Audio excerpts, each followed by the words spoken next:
لمتاي كم زنجبر كيلنا وي منا بقي سو انتاي كسلز بلعنا نابز مدب زمتينا مالك كبرها كتحتو بخمي تبقيسو حسب بتدغاغامي مسخاب نزاروبي مالت أبين الناس نزاربنا بزعبا زحجي كنزاربو مدينة بزح حسب لنا هو وين أنا با حجي انت كمزي ميديا انت دا قريبكيا وين ما فيديو تخوينو كن فليد بلا حسابات كبزح حسابات بزح حسابات انت دا اريمو كبزح حسابات ريتو مصكاي خيري حجي كاوتو بغيسكا خا ما مالبات نهانا نانصان نزاربو جيغا تخوينو ما ارنتا نوزلو ወይ ድማ ቆንዕቱ ኮይኑ ከዓ ገለ ሰባት ክትጥቀምሉ ይኽእሉ እዮም ማለት እዩ ሕጂ እንትና ንዛረቦ ከማርእስቲ እቲ ኩሉ ግዜ ኣብ መዓልታዊ ህይወትና ዘጋጥመና ግን ከዓ ንእሽተይ ነገራት ዝመስል መዓልታዊ ከዓ ዘጋጥመና ነገር ኢና ኣብ መዓልታዊ ህይወትና ኣብ ጉዕዞ ስራሕ ይኹን ኣብ ጉዕዞ መነባብሮና ይኹን ንባዕሉ ብዛዕዲ ኣብ ዓዲ ስደት ስለ ዘለና እውን ተዓዲ ይውክሉ እዩ ከምዚ ሕማቕ ይኹን ፅቡቕ ይኹን ዘጋጥመና ከምቲ ኩሉ ግዜ ንዕልሉ ኣነ ንስኻን ኣብ ደገ ዳሰተና ሻይ ኮፊ ኢልና ንዕልል ኢና ብዙሕ ግን እቲ ዕላልና ኣዝዩ ሓደ ግዜ ከምዚ ይምስጠኒ ምስኾነ ሰብ ኮፊ ኢልካ ትዕላይ ትኽእል ኢኻ ማንም ሰብ ረኺበልካ ማለት እዩ እንጂ ትንና ኣነ ንስኻን ንዕልሉ ዕላል ቀዲሕናስ ንዕኦም ደይነካፍሎም ዝብል ሓሳብ ስለ ዝመፀ እዩ ብዙሕነት ኩልዎ መታን እወ ብዙሕነት እቲ ናይ ሓባር እንድሕር ደኣ ኮይኑ ኩሉ ግዜ ነናትካ ርእይቶ እንድሕር ኣምፂኻ ልፍቲ ሓሳባት ተተኻኺልካ بزح زريو أنا كل جزء بزي عدي يكون ولا أب عدنا نه حسب ملوات وي زخونة information أنا زلني حبريتا أفلوت أسي نعخد ككافلة كاسي بقى كم زعز أموتي زخون ما بزحت بزي أختو يخلها رحت أنت أمن تفتح لك لها بدي قد السخونة تيمال إلى بيلك بزعبو تعلل زين نحنا تي نزاربو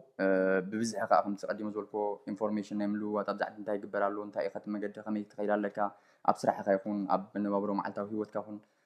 نزل أديهنا تهنا أنا نسخن معلتها ونعلو أديهنا هنا نعم كنا كافلو جن كأ نفتي وشتري كأتنا خلنا بقى هجمر سمكان معتي ناي ليلة أو ناي ليلة سخونة نشتي سويكو قوم فول ميدبال كابي ياترا كتشحن 10 سلستن وطيه كتشحن 10 4 وربعة خونكا أب جيرمان آتيه تمكروني 11 عمت تخون كاب مباتا مات ناي مويات مرتي كاب زيرو مالتي كساب حجي ترغاني 11 عمت ناي سرح تمكرو قالنا مالتي وحدا يكون 11 عمت اللي لا يكون يا ما مبزحت سب درغا بصيحوي حجي تي 11 عمت وي 10 عمت 9 عمت سب سي تم قديمهم زمصو وي تدمصناس درغا بكم درجه بصيحنا ناتي ناي سرح تمكرو مالتي مويا وسيدنا تي زلنا نحنا يخوني زبلنايو تي بايتا ذهبناون وسيدنا كم زول كي 10 عمت قليل ነገር አይኮነን ነናቱ ሰብት ተመክሮሎ እንደ ተመክሮምስ ብዙሓት ሰባት ከተካፍሎ ኢልካ ነቶም ድሕሪ ድሞት ዘለው ዲዮም ነቶም ኣብዛዕድ ዘለው ብዕድመ ይኹን ብ ተሓሳስባ ኣብ ካልእ ደረጃ ዘለው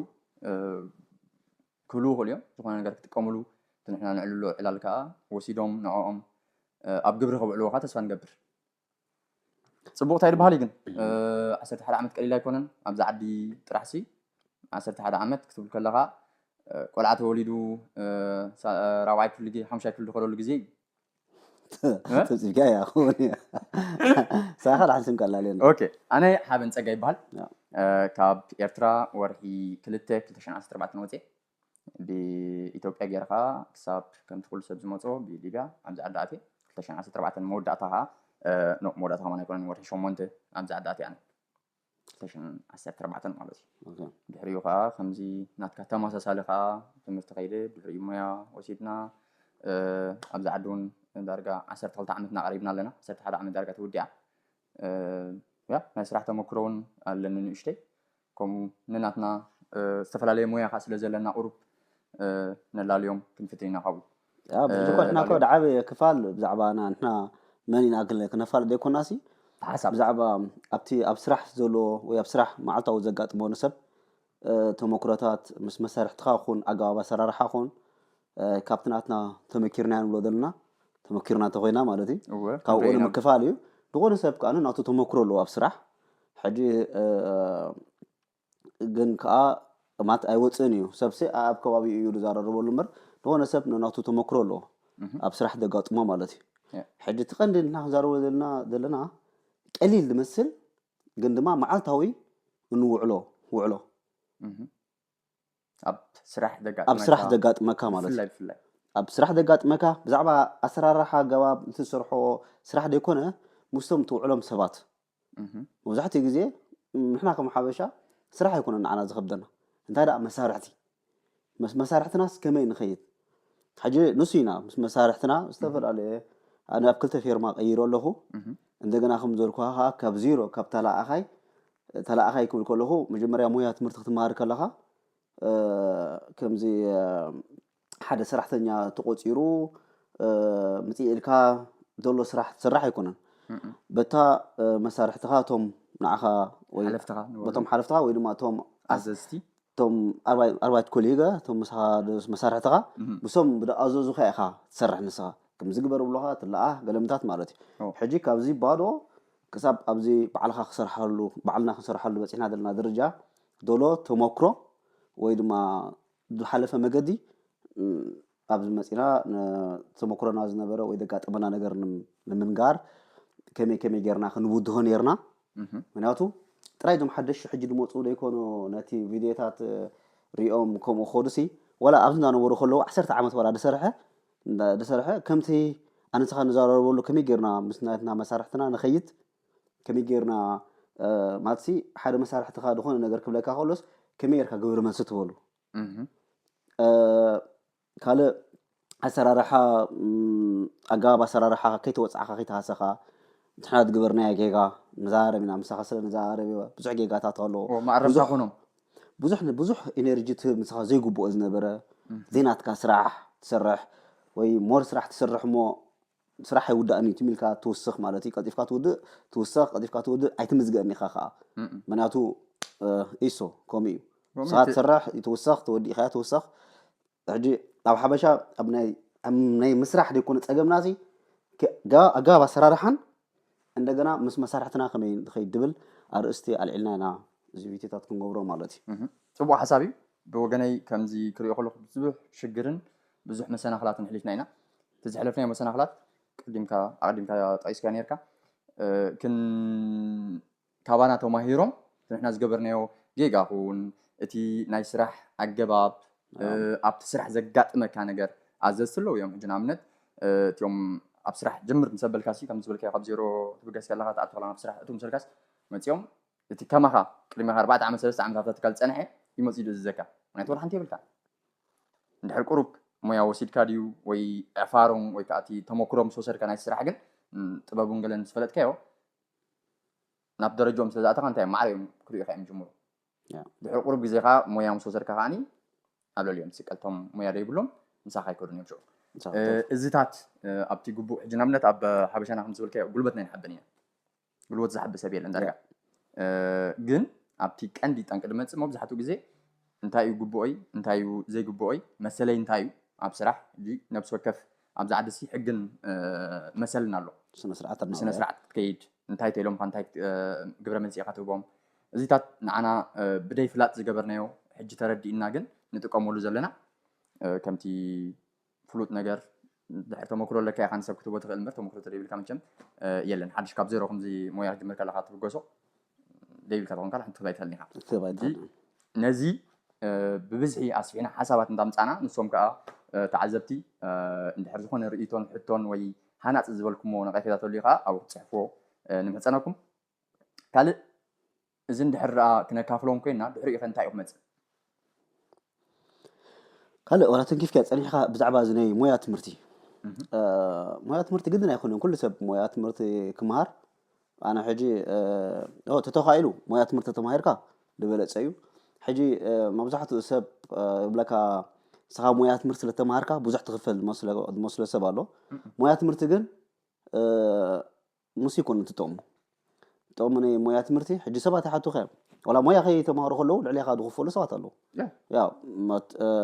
ፅቡቅ ፊርማ ዝኸፍል ተዳኣ ኮይኑ ሞያ ይሃልዎ ኣነ ብዙሓት ሰባት ኣለዉ ሞያ ከይተማሃሩ ልዕሊ እቲ ሞያ ዝተማሃረ ዝኽፈሉ ማለት እዩ ሕጂ ኣብ ክፍሊት ኣይኮነን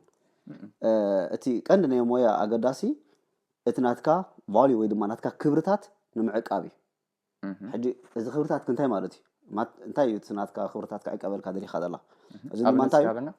ንኣብነት ንስኻ ሞያ ተማሂርካ ኣለኻ እቲ ናትካ ስራሕ ካብ ሓላፊኻ ይድመፀካ እቲ ሓላፊኻ ኦኬ ምክንያቱ ንስኻ ነዚ ሞያ እዚ ተወቂዕካ እቲ ስራሕ ድማ እዝዩ ስራሓዮ ብለካ በገባብ ማለት እዩ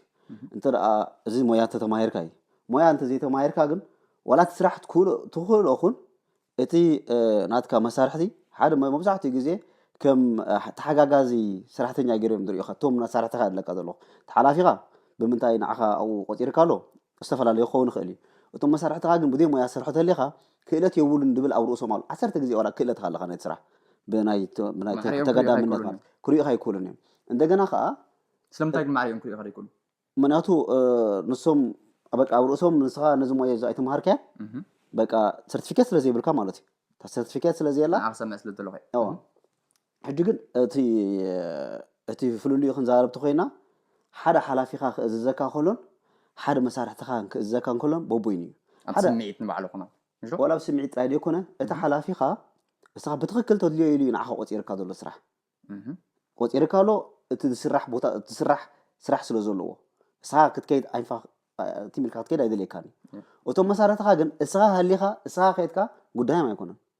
ስለዚ ከማኻ ሰራሕተኛ ተቆፂሮም ዝሰርሑ ዘለዉ እቲ ኣባኻ ዝገብርዎ ፀቕጢ ንዕኦም ኣይጉድሶምን ሓላፊኻ ግን ንስኻ እንተደኣ ከይድካ እንተደኣ ፀቕጢ ክገብረልካ ጀሚሩ ንስኻ ክትከይድ ትኾንካ እቲ ንስኻ ዝሰርሖ ዘለካ ስራሕ ዝሰርሖ ስለዘይብሉ ብጥንቃቐ ብኣኽብሮ ዝሕዘካ እንደገና ከዓ እሱ ሞያዊ እዩ ሓደ ሓላፊ ሓደ መሳርሕቱ ከመይ ገይሩ የስርሖ ይፈልጥ እዩ ሓደ መሳርሕቲ ግን ከማኻ ወላ 10 ግዜ ሞያ ይመሃር እምበር ከመይ ጌርካ ንሓደ ሰራሕተኛ ተስርሖ ኣፍልጦ ይብሉን እንደገና ከዓ ከም ዝኽበልኩ ቀዲመ ዝበልኩኻ ብዛዕባ ካሲ ዘይተማሃርካ ሞያ ተደኣ ኮንካ ወይ ድማ እቲ ስራሕኻስ ብዛዕባኻ ሃሉ ኣይተሃሉ ኣይጉድሶን እዩ ስለዚ ሞያ እንተተማሂርካ ኣነ ሕጂ ካብ ሓላፊየ ጥራይ ኢንፎርሜሽን ክፅበ ክሰርሖ ዘለኒ እዚ ዝግበር ብለና ሓላፊየ ጥራይ ክእዘኒ የደሊ እዚ ክኸውን እንተኮይነ ግን ብቑዕ ናይቲ ስራሕ ክኸውን ኣለኒ ተሓታትነት ክህልወነ ነቲ ትኸስ ንዑስ ነቲ ስራሕ ብግቡእ ክሰርሖ ክትክእል ኣለካ ሓላፊ ኮምፐተንሲ ክፈልጥ ኣለዎ ሓላፊ ክህልወካ ኣለዎ እንድሕር ፈኣንፎርድ ወይ ከዓ እቲ ናትካ ሓላፍነት ዝወስድ ሓላፊ ማለት እኮኒ ነቲ ስራሕ ጥራሕ ኣይኮነን ሓላፍነት ዝወስዶ ናይቲ ናይ ሰብ ወይ ከዓ ፐርሶናል ክንብሎ ተኮይና ሲ ከመይ ገይረ ንሰብ እዚ ኣበይ ክስርሖ ክእል ሰራሕተኛ ኣበይ ከካፍሎም ዘለኒ እቲ ዝሰርሕዎ ዘለዉ ኸ ኣድቫንቴጅ እንታይ እዩ ንኣብነት ሞያ ተሊካ ንዓኻ ወይ ተመክሮ ተሊካ እታ ሞያ እሞ ንግደፋ ተመክሮ እንድሕር ኣለካ ኮይኑ ሓላፊኻ ናትካ እንታይ ዝበሃል ኣክት ኣለዎ እንድሕር ናትካ ደብተር ኣለዎ ኮይኑ ኣበይ ከስርሑ ነቲ ሰብ እዚ እቶም መሳርሕትካ ግን ሓንቲ ይፈልጡን እዮም ብምንታይ ናብቲ ስራሕ ተቆፂርካ እንታይ ኢኻ ዘለካ ከም ተሓጋጋዚኦም ጥራሕዮም ትሪኢኻ ካልእ ወላ ሓንቲ የብሉን ከም ዝበልከ ሕጂ እንድሕር ደኣ እዚ ከምኡ ኮይኑ እቶም ኣዲምካስ እንታይ ኢልካ ነርካ መሲልካ ሞያ ወሲድካስ ደሞዝካ ዝዓቢ ይመስሎም ኣሎ ሰባት ሕጂ እቲ ሞያ መውሰዲኻ ጠቂስካ ኣለኻ እቲ ሞያ ዘይወሰደ ደሞዙ ብብዙሕ ዝወስድ ሰብ ከመይ ገይሩ ኣብቲ ተመክሮ ናቱ ሕጂ ወይ ግቡእ እንደይ ግቡእን ከመይ ገይሩ ክፈልጥ ኣለዎ እንታይ ኣብ ስራሕ ማለት ኣብ ስራሕ ብስራሕ ስለ ዘለና ሕጂ ናብ ስራሕ ንኸይድ ደሞ ብካልእ ኣርእስቲ ክንወፅና ካልእ ያ ሕጂ ተመክሮ ንኣብነት በቲ ስኻ ናትካ ፃዕርን ዲኻ ወይ ድማ ትክእለት ናትካ ኒ ደሞዝ ዘኽፍለካ ሕጂ እቲ ደሞዝ ዋላ እንዳወሰደ ከሎ እቲ ክብሪ ግን ኣለዎ ዶ የብሉን ነዚ ክስተውዕሎ ኣለዎ ከመይ ይኸብር ኣሎ ክብርስ ከመይ ይስማዕ ኣሎ ምክንያቱ ሰብ ደሞዝ ገንዘብ ገለ ኣይኮነን ዘድልዮ ኣብቲ መዓልታዊ ውስኻ ትውዕሎ ክብሪ ኣለካ ዶ ከመይ ንዓኻሲ ኣብ ስራሕ ኣቲኻስ ከመይ ይስማዓካ ኣብ ስራሕኻስ ነፅነት ኣለካ ዶ ፀቕጢ ኣለካ ዶ ሕጂ ካብ ፀቕጢ እዩ እዚ ኩሉ ሲ ካብ ፀቕጢ ክንደይ ተኸፈል ኣይኮነን ማ ብዙሕ ትከፈል ትኽእል እያ ብዙሕ ፀቕጢ ትልዎ ስትረስ ዘለዎ ተኮይኑ ግን ወላ ንጥዕናኻ ፅቡቅ ኣይኮነን ግዜ እኮ ሒዝካ ክፀድፍ እዩ እንድሕር ደኣ ስትረስ ሒዝካ ትመፅእ ትኾንካ ናብ ገዛኻ ዘድልን ዘየድልን ኣብ ስራሕ ዘናሽውካ ተኮይኖም ንባዕሉ ኣሎ እቲ ብብዝሒ ዝረአ ብፍላይ ኣብዛ ዓዲ ናይ ምንሻው እንታይ ዝበሃል ኣለዎም እዩ ግሩፕ ሓንሳብ ኮይኖም ንዓኻ ካብቲ ግሩፕ ከውፁኻ ምክንያቱ ሓድሽ ምዃንካ ስለ ዝፈልጡ ግድን እዮም ከናሽውካ ሕጂ ኣብዚ ፍልልይ ክመፅእ እዩ يا تحت خبر بنصر تاني را كنصر لك تحت رح زي دق ملكا فللي مويا وسيدكا دا سرحا خلخ زلو ناتكا ادفانتجن اتي مويا خي وسده كيدو دموز ببزح وسد سب انتي في اليوم سو اليوم سي تا كبريا كبري تا كبريا عباي تا كبريا يا نعها دس معك مالتي مات حجي كم دولنا يا ترى اسخ مويا وخونكا ويد ماكيلا يتسرح خونكا كبت حلافي خايد مسكات حلافي خا حلافنت حلاف مالت ناي سرحن ناي تسب دسرح دولن حلافنت توسيد يدخيد دولو سلازي ناتو بروتوكول الو عقاب الو خنا ناخا تحازا مبزحت غزي حلافنا حلافي ايكون انتقد قبرلك بصراحه انتي دا اتي حلافنا دي سمعو ناخا مسارحتها نسي تقد زغبرلك سلازي نزغت بدوت خونكا خا منيش مويا اختو لك الو خمت عندي زبلك انا ابن دد مص مويات زي بركا سيرتيفيكيت زي بركا فلا بزنا وردنا عالم ولا قلت ولا ولا بزي جرمن تي ناي ويست نزبالسي يا كل جيت سيرتيفيكيت دلو عليه ولا عامو هلو غلي هلو السيرتيفيكيت دلو ينر على دمص يا سلازي ابزي دسمعك انا عخا حما قفي لالو كال حدا مويا انت اللي وخينو ويدما ناي مويا ناي مهر شوهات اللي وخينو سب ابصراح كل غزي كمز ناي سرح ناي تمرت عدل يمصيو كورس مالت فلاي حجي كمزي بزي تكنولوجي لو سراحات نات غير خيت كولو او حدش نجر يمصيو ساخت غبره زلك حجد مص كورس كتوزلك عدما بزي قدس كنا علمي خب زي قدس ادمن صطنا يفلوز يا دد مص مويا او د مص ناي شلو توزلك بو مصركا دموس كخت عبت تخيل يا حجينا ابنت الو ابغل كمزي اب حدا بوتا سرحمو اب حنت بوتا من سرحو حجي اب حنت بوتا لو دموز ايتوسخنا انكا يقول سخانا بزن تقمت تخيد الله س مناتو نزك ابز خلت ليكا مش كا ابز خلت ليكا خينو دموز كتحدث مالك علكاي مناتو زي خيلا دير تقدامي دموزي حجي خا زي اي خيلا له تاخذ سخن تخلت ولا تخيلها جلسات قلنا له اب حنت بوتا نو انا بقى اسرس هيدلني ابزا حنت بوتا سرحت يبارو 10 عامت مولو دموز كيوسخو خودو خوليم مناتو حنت سرح مسرح زلو اي قيروا ولا دموز كتحت كلا خاصي تشمخ تقبر لك انا انت فليت انت غيره قسيم اللغو بزي نعون كو ارغومنت وي كاتي كحتى كاي سلمتاي كم زي كتحت لها دموز كتحت كلا خاص عاد نحرك اخي لك قصرات تقبر قصرات تقبر كشعو بمتاينا نرحب زلنا تي انت خدل زلها خبايك ولا تاخت كيلت يدلك مرتي كابترايت مال نبرسي لو متى كيلك تاي سلازي خالك اخا دموز تحت دلها غزي اي دموز يوسخكان نعم مناتو بغزي كنا اود قطرك هذا لو غزي عمد كتقطرو لي كنا مناتو سراح كتفري فريات كتفري او وطيرك هذا فريات اسو خا كابت سخا دفرخا شيطين اخا غنزب دمصالك هذا سلازي اسو شيطو انت دموز كم صخينو سخا خلتك كتعبي لك نتي برودكت زولو او دسرحسي ساون قرب انت رزغلو كالو انت رزغلو يكون ولا كيلت كله كالو مس كيد لك مس شلون نغبركات كيد لك يا ملك ادراي دموس محتاسي اي كاني نمبالي هو تي دومز مچم حلافها فلتيو تي حلاف دبالكم زلك عليمكا انتي ليكا انتي مويا انتي تدمعلو نجر ابيخا فلتي لتدمعلو نجر زلو يخا نابزبل زبلكا كم تريكون يروح حلافي مخنا يا ابتي نحنا غنصاوطلو نزي نخنغبر جن بفلاي نتناسب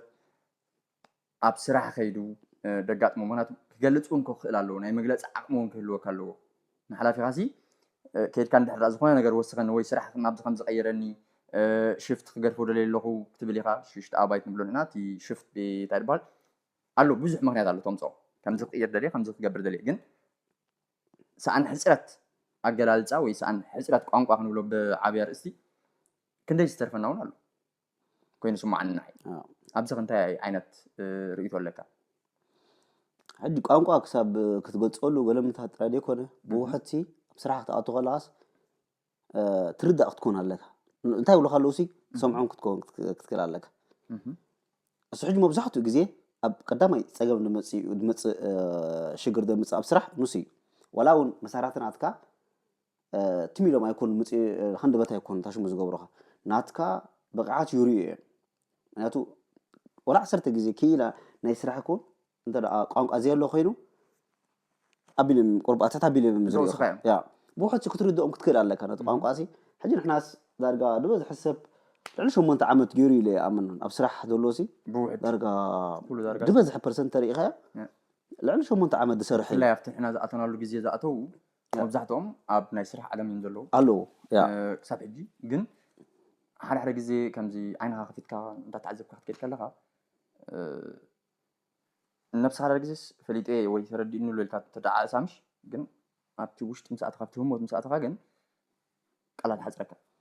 شو سأن قانقا سأن ناي مغلاط معناته تجلس تونكاس قانقا تكلال كم شو سأن قانقا جن بزح نجار استرفنا خوين سمعني قانقا مو قانقا مسارتيو خوين مسارتاويو قانقا ليت فلت خونكا كونفيدنس يبلكا رتتا امنت يبلكا رتتا امنت يبلكا تصرحو دلها ولا سرحسي شو راي تخوني خا تاي تسرح لها ولا ونسي يصقمك حق زربه قانقا زي تخل تخونكا كل غزي قرب تحد بالكا خوين يسمعك نعيكم خوين يسمعنا مجمريا زي ردا خلخون حجي كرد ام جمهوركم دولو فللي كري خلخو كابتناتنا تمكروناتنا 10 عامات لنا مسيلا دلنا تذكر يا ابت مجمريا بقى حتي شخطون ابزنا يخاتول من تاي بلا لو يتسمعوا من يخاد لها نبزنا بزنا يخاتل عقل هاي تصبك شو زبالة كان قديف كان زي بلكات من انتهي لني أكون نعود حتى شو انتهي مسألة لني اللي خمس حسب ونعود انتهي خل كان انتهي خل اللي هذا لها بيرد عني ترد عن كنت نبلكا شو بربرج مسألة كمان تفرح لك ناي حسرت قام قصر زلوا شو بربر تبي تفوقي نفتمسته زي بلكا نبرة تمسألة شو انتهي أمور ده خان زبال كون حرجة قبل كون ويس زعز كون حرجة مع إنه هاي نسبزي قال لي نجرب أبيلنا عخا إيشيو نتوم زلي وسبات يكون يبلون حجي نزنا يقانقا 10 عامات ندحر غيرنا انا نسخن تناي ابصرح عالم حنت عمد حن دفات ابزعد اتينا انا ورااتنا قال من نقبل زنبرنا غزي خون خيد وي تمرت نخرج زنبرنا توم نعش زنبرنا تشو غزي توم عبيت زنبور حجي قديمه ستايل نيره ادمن صوتان ايفلني تمت ابزخون يكون ابزو معد فريم كل غزي دق 7 مصحف እንዳገንጸሉ ናይ ካል ني توريزم نخورزي مصحف بزعبه تعدس انت يالو يلوم زغنصلو سبات فلت يعني دغزعد مالتي جي عاد غزي اب مونيك كيدسي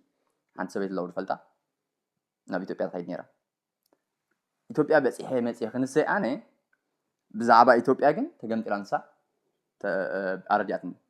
شو انا مسرسي حاسب جميروا اساس كي كده تكلم قال 7 لنا ግን كي كده تعدي بزعبات ኢትዮጵያ انت ያለው ሪኦ ዝኽእል ወይ ቀንዲ ናይ እንታይ ባል ብትግርኛ ይፈልጦኒ ዜንስ ቪዲሽካይት ከምዚ ክሪኦ ዘለካ او በጽሐሲ ክትሪኦ ዘለካ ነገራት አለው ግን ንሕና ቱሪዝም ከዲ ኢልና እንታይ ንገብር ኢንጆይ ጌርካም ላስጣ ጂ ጾታ አይፈልኒ ምንባለይ ወይ እድመን ጾታን አይፈልኒ ትምርቲ ቋንቋ ነው ተማር ግድና ይኩን ከቤት ትምህርት ቤት ቋንቋ ነው ተማርሲ ዕርኹም ዘሊኻ ሰብ حوش تكون لك او تيل كان حد امس خونه سبني اشتي حنتي بتعد ني زعد حبرتسب زغبرو ندحر غيركا قانقا داي تخلو له منجد الله يلي امن يعني يا حاجي كو زي انت الكاص كما رستخنو مصينا موداتا تحمالي ما حق زرا مسجي توردر ون قرب اقن كله له منات مزم نيزم عادي او مزم ناي عاد هو درو كنوادر زيكوناس بحفشا ግን ابتني قانقا صيتنا زاربولو دلنا نحجو ما بيرفكت قانقا نخل ديكوناس بوحدسي انت يبلو لوس نردو مينا نسمعو مينا زي تقدسو او حد سبكا قال سبكا زيرو دا سبكا تري مالتي وي عمتات ابصراح كله حدي اذا خا تخشمي دطفالكا بفلاي حجسي كونفيدنس كايطف كونفيدنس خاطر بفلاي حجسي قانقا سي ولا مسدلو تكنولوجي تشات جي بي تي غير كخت مارت خليخ اي معت اي معت لك معت بقى خزارب تفلالي دلخ قانقاس كزارب تكرمكا يخري خزارب تخيليخا كالخا مسمعها ولا تلفزيون كبدر فترة يتسمع تلفزيون كولي ولا خوفي الكاد يسمع يا أتوقع شيء بعلو علال بلالناسي أما بزحتو جزيس تخيلها 5 عدي مكاريها ويبي تشوفات بس عليها زخون نقر إنجو تكبرها توصي قد عدي تاريخها أنا عزوي على رجزي ولا بيني واتسمش كم زخري قليلة تلفزيون تقول لا أنت نتنا عنك أمنو سكف نفسنا نوصي لنا هنا ونسوي نحوس على من هذا كيدنا نكيرون قبلنا نيرجن عين قبرنا كيدنا خطرة فلوك شو نحر تلفزيون بزنا يزعدوا عنك موبايل بزنا يزعدوا عنك تي نقبرو معلتا وهوتنا بزنا يزعدي انت عارف بهالتقينو نتو عنك أنا تصفحون ናይ ርድኢት ካን ክተስፍሕ ሕግዘካ እዩ ግን እንታይና ንገብር ንሕና ቴሌቪዥን ዩቲዩብ ናትና ናይ ዓድና ንውለ ዕላል ተኮይኑ እውን ብቋንቋና ኢና ንክትመሃር ንክተስፍሖ ነቲ ናትካ ዕላማ ክትገብር ተኮይንካሲ ገለ ነገር ነዞም ዓዲ እንዳረኣኻ ካብኦም ኣዶፕት ናይ ምግባር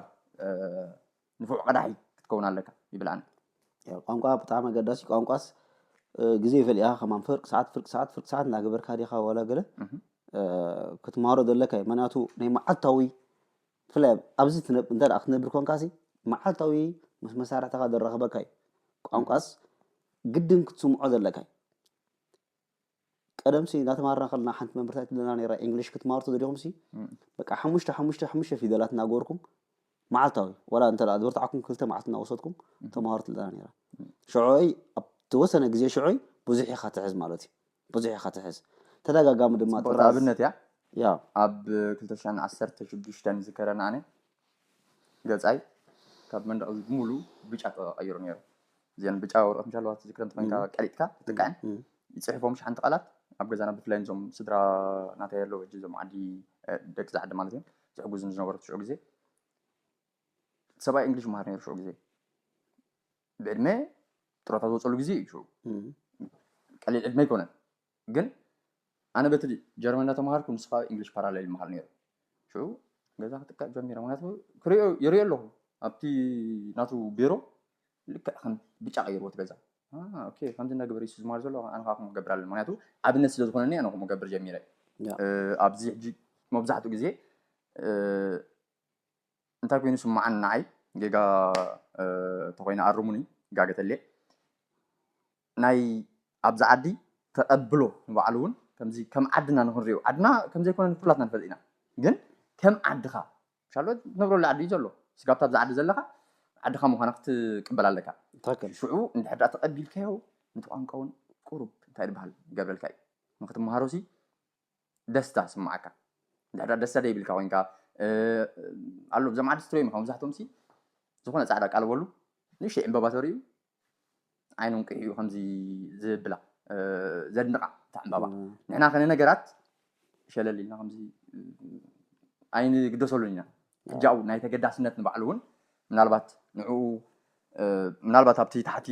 ዓፍ ወስኹ ወላተናይ መጠናልና ከውዲ መፀናሉ ገለምታት ገለኒ ሰብና ናቱ ኢንተረስ ኣለዎ ግድን ግን ነቲ ነገራት ንምባል እያ ሕጂ ትኽክል ግን ኣብቲ ናይ ስራሕ ሕግዘካ ኣብቲ ናይ ቋንቋ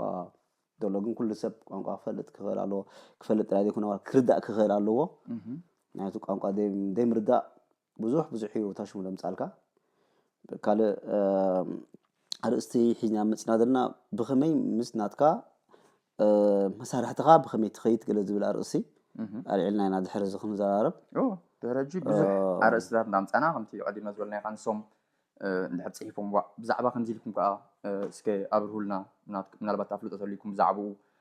ዝብል ሕቶ ተመፂኡ እውን ክንገብሮ ኣነ ብነብሰይ ድልው እየ ምናልባት ድልው እየ ማለት ዓምና ንፈልጦ ኢና ንዛረብ ሕጂ እቲ ንፈልጦ ከዓ ሓፈሻዊ ኩሉ ሰብ ይፈልጦኒ እቲ መዓልታዊ ድውዕሎ እዩ ግን እሳ ሰብ ግን ኣይዛረቡልን እዚ ኩሉ ሰብ ኣብ ውሽጡ ካብ ስራሕ ሒዝዎ ዝመፅእ መዓት ተሽም እዩ ዘሎ መዓት ፀገማት እዩ ዘሎ ንኣ ግን ተሰኪምና እያ በቃ ሰ ኢኻ ትብል ሕጂ ዋላ ከመይ ኢልካ ተዘራሪብካ ግን ክትፈትሖ ትኽእል እያ ምክንያቱ ገለገለ ሽግራት ባዕልካ ትፈትሖ ነገር ኣሎ ምሻሎ ምስ መሳርሕትካ ድዩ ዝኾነ ነገር ተጋጢሙስ ከመይ ጌርካ ሪኣክት ጌርካ ምክንያቱ ተሪኢኻዮም እዞም ፃዕዱ ሓደ ዓይነት ሚእቲ ከሚእቲ እኳ ክትብሎም ኣይትኽእልኒ ኢኻ ግን ተመሳሳሊ ተሽም እዩ ዘለዎም ኣብ ፍላይ ኣብ ፀለምቲ ሎም ኣረኣያ ገለ ተመሳሳሊ እቲ ኣታእታትዋ ዋላ ንዓኻ ከመይ ገይሮም ክድንድኑኻ ከለዉ ካብ መጀመርያ ከመይ ገይሮም ይቐርቡኻ ከመይ እንዳሰሓቁ ቀርቡኻ ድሓርከ ክሳባበይ ደረጃኻ ክምዝምዙ እዮም ዝፍትኑ ሶም መብዛሕትኦም ሕጂ ኣለዉ ጥያት ሰባት ከምዚ ሕውሳት ገለገለ እዚኦም ኣለዉ እንድዮም ግን እቲ ንዓና ደጋጥመና መዓልታዊ ሂወትና ዝውክሎ ነገር እዩ ትዛረበና ዘሎ ወላ እውን ምሳኻ እንዳሰሓቁ ፈተውትኻ ድመስሉ እኮ እንዳጎጠዩኻ ድኾኑ ሰባት ኣለዉ መሳረታዊ ግን እንታይ ኢና ክትመፅእ እታ ቋንቋ እያ ክትመፅእ ጎጢኻ እንድሕር ኮይኖም ትርድኦም እንድሕር ጀሚርካ ክትገንሖም ኢኻ ያ ቋንቋ ጥራይ ዘይኮነ ከመይ ጌርካ ከንዕኡ ትከላኸሎ ድብል እዚ ኣርእስቲ ኣስፊድና ክንዛረበሉና ነይሩ መዓልቲ ግን ኣብዚ يأخذنا مثلا أخذنا تبل أوكي أجمع يبلون لو ما عندي كم زقدي مزبولة يأخذنا نبزي ዝኾነ ርእይቶን ኣቀዲመ ኢሉ ነይረ ሓሳባት ዘለኩም ኣብ ታሕቲ ጻሓፍዎ ክሳብ ሕጂ እኳ እታ ሽም ቻነልና እውን ኣይመረፅናን ኣይ ሆፕ ኣቶ ንጀምር እሞ እዚ ቪድዮ ንገብሮ ዘለና ሳንደበት ምስ ነበርናስ ምንታይ እስከ ካብዚ ኩሉ መዓልቲ ዲስካስ ንገብርሲ ማትከቴራ ጣይካም ንዘራረበሉስ ነዚስ ከም ቪድዮ ቀሪፅናስ ዘይነውሩዶ ተባሂልና ድምፅና እምበር ከምዚ ብዓብ ነገር ተሓዝና ኣይኮናን ዝኸኣ ተሞክሮ እዩ ንእሽተይ ብዛዕባ መዓልታዊ ህይወትካ ደጋጥም ንእሽተይ ካብ ተሞክሮና ንምክፋል እዩ